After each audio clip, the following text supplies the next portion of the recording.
Luke's version of the saying offers a further insight. Beware of the leaven of the Pharisees, which is hypocrisy. Luke chapter 12, verse 1. The Pharisees and the Sadducees did not agree on any teaching, but both parties agreed in the practice or religious hypocrisy. Hypocrisy means pretending to be something that one is not. In the case of the Pharisees, they taught extremely high standards of ritual observance, which in many cases created a false impression of genuine piety. On another occasion, the Master warned his disciples about the hypocrisy of the Pharisees, saying, "All that they tell you, do and observe, but do not do according to their deeds. For they say things and do not do them." Matthew chapter 23, verse 3. Likewise, the Sadducees occupied the sacred vestments of the priesthood. They looked like holy men, but they engaged in decadence and godless political corruption as they nestled themselves in with Roman and Herodian power. Even Herod Antipas acted the part of a devout Jew while living like a Roman pagan. The three parties of the Pharisees, Sadducees, and Herodians represented the Jewish religious and political leadership of the age. The Master saw through their facade of piety. He warned his disciples against the leaven of engaging in religious pretense and disgenerousness. He did not want to see his followers become a new breed of elitist and corrupt politicians masquerading behind a veneer of religious piety. Leaven of the Pharisees equals plotting against the Master, hypocrisy, and corruption. Leaven of the Sadducees equals plotting against the Master, hypocrisy, and corruption. Leaven of the Herodians equals plotting against the Master, hypocrisy, and corruption. In the same boat. Now, see, we have a lot of corruption going on right now in the world. It's not just this nation. It's all over the world. And it's come back. So beware of the leaven of the Pharisees and Sadducees, because they've come back. Well, I mean, Herodians, not Pharisees. In the same boat. Do you still not comprehend, and do you not understand, and are your hearts still hard? You have eyes, but you do not see. You have ears, but you do not hear, and you do not remember. Marcos chapter 8, verses 17 through 18. The disciples misunderstood the Master's figurative language about leaven. They began to discuss his cryptic words among themselves and finally concluded that he was rebuking them for failing to have the foresight to pack more bread for lunch. How could the 12 have mistaken the Master's warning for a complaint about the lack of lunch? For Mark's purposes, their obstinacy illustrates the kind of spiritual blindness Yeshua attempted to correct. The disciples' fixation on the temporal and immediate situation left them oblivious to the greater spiritual reality of the advancing kingdom around them as they waited for the final redemption in the Messianic era. They misunderstood the significance of the Master's person and work among them. Apparently, in exasperation, he said to them, "Why do you discuss the fact that you have no bread? Do you not yet see or understand? Do you have a hardened heart?" Mark chapter 8, verse 17. We can all fall into that. Even me, all of us. This is the Gospel of Mark's second reference to the disciples' hardness of heart in relation to the multiplication miracles. Previously, Mark stated, "For they had not gained any insight from the incident of the loaves, but their heart was hardened." Chapter 6, verse 52. The hardness of the disciples' hearts alludes to the story of Pharaoh in Egypt. Though Moses performed miraculous signs and wonders, one after another, Pharaoh continually hardened his heart. That is to say, he refused to change his mind. The disciples needed to change their minds about the Master. The astonishing miracles they witnessed should have forced them to reassess Yeshua. They should have abandoned their previous assumption about him and the popular assumptions of the other Galileans, revolutionary leader, great prophet, Elijah, Jeremiah, John the Immerser, raised from the dead. They had not yet confessed him to be the Messiah. He asked them, "Having eyes, do you not see? And having ears, do you not hear?" Unlike those outside the circle of disciples who were ever seeing but never perceiving, and ever hearing but never understanding, the 12 were supposed to be the ones who did hear and see and understand. They should have understood that he was the promised Messiah, yet they did not. Gospel readers sometimes miss the point. Because the reader knows Yeshua is the Messiah, he assumes that this must have already been foregone conclusion for the disciples as well. Apparently, that was not so. They hoped he would become the Messiah, but as of yet, he had not brought the Messianic redemption. Is it possible that we believers and followers of our Master Yeshua are at times in the same boat with the disciples? Are we at times so fixed in our theology, our eschatology, are so concerned with the details of the here and now of everyday life, that we completely miss the point of who Yeshua is? Yes, I believe we do that. He reminded them of how he broke 5 loaves for 5,000, and they picked up 12 baskets of leftovers, and he reminded them of how he broke 7 loaves for the 4,000, and they picked up 7 large baskets. He was saying to them, do you not yet understand? Mark chapter 8, verse 21. The blind man at Bethsaida.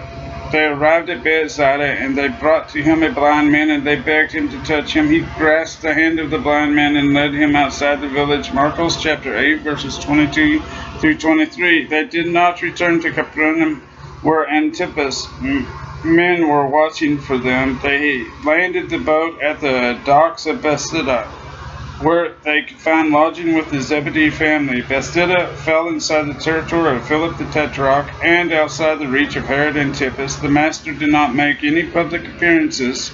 He did not want his presence known, but those who knew where to find him brought a blind man before him. Apparently the blind man had come some distance seeking the healer. They implored Yeshua to touch the man, but he did not want to perform a public miracle that would become a spectacle. He took the blind man by the hand and led him out of the village and out of public view. When they came to a discreet place, he spat in the man's eyes and laid his hands upon them. Do you see anything? He asked the man. The man lifted his eyes and looked around. Vision came slowly to his eyes, unclear and unfocused. The people in the distance coming and going from the village appeared to him as shapes indistinct in the blurred. He said, I see men, for I see them like trees walking around. The partial healing did not satisfy the Master. He laid his hands upon the man's eyes again. As he removed them, the man's vision came sharply into focus, and he began to see everything clearly. Mark chapter 8, verse 25. The leader warned the man the healer warned the man not to tell anyone about the miracle. He told them to return to his home. Do not even enter the village, nor tell it to any in the town. He instructed the man. He spit in his eyes, placed his hands on him, and asked him, and he said to him, do you see? Marcos chapter 8, verse 23. It seems strange that the Master healed a blind man by spitting on his eyes. Similarly, he healed the mute man, Mark chapter 7, verse 33, by touching spittle to his tongue. In John chapter 9, verse 6, he makes mud out of his spittle to apply to another blind man's eyes. Why? The Master sometimes healed without touching or even seeing the person. Once, while staying in Cana, he healed a sick man at distant Capernaum. Likewise, he did not need to enter the centurion's house to heal his servant. Many sick found healing from simply grasping the tzitzit tassels that hung from the 4 corners of his cloak as he passed by. Those types of healings, however, were the exceptions to the norm. The Master typically used more tactile methods, touching the sick, laying his hands upon them, and in many cases, administering physical tokens of remedy such as a spittle. In the days of the Master, Jewish folk medicine believed that human spittle remedied eye trouble and other ailments, sometimes in combination with a charm or invocation. For example, the Talmud tells an amusing story about the Rabbi Meir asked a woman to spit in his eyes to relieve eye irritation. In addition, some of the sages considered the spittle of a firstborn son to possess medical qualities. In the following quote from the Talmud, the rabbis submit the healing quality of man's spittle as evidence in a rabbinic court to establish the man's firstborn right of inheritance. A man once came before Rabbi Hanina and testified to him, "I am sure that this man is the firstborn." Hanina asked, "How is it that you are certain of this?" The man said, "Because when sick people came to his father, he would tell them, 'Go to my son, Shikhat. He is firstborn and his spittle heals,' but perhaps he was the firstborn of his mother and not of his father." No, because there is a tradition that the spittle of the firstborn of a father heals, but the spittle of the firstborn of a mother only does not heal. B. Bava Batra 126. 126b. The two-touch healing. Okay, once more, he placed his hands on his eyes. The second time, his eyes were opened, and he was healed, and he saw everything well, even at a distance. Marcos chapter 8, verse 25. The Gospel of Mark frames the story of the two-touch healing in such a way as to make its implications clear. The story begins shortly after the healing of a deaf man, and immediately after Yeshua says to his disciples, "Having eyes, do you not see? And having ears, do you not hear?" Chapter 8, verse 18. After the two-touch healing of the blind man, the Master asked his disciples, "Who do people say that I am? And who do you say that I am?" Peter makes his confession, and then the Master begins to speak forthrightly about his impending suffering. The sequence deliberately pairs the education of the disciples with the healing of the deaf man and the healing of the blind man. Figure 52.